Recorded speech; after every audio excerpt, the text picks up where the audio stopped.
Một chiếc lá rơi cuối thu lặng lẽ giữa trời mênh mông, chỉ còn em đứng chờ trông một người xa vắng, một lòng chờ ai.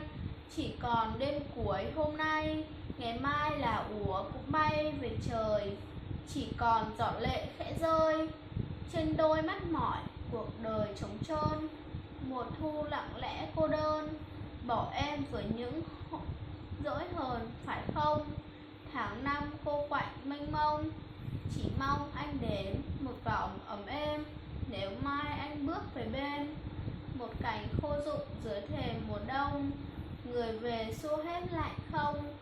Về trong căn gác say nồng giấc mơ, về đây em đợi từng giờ.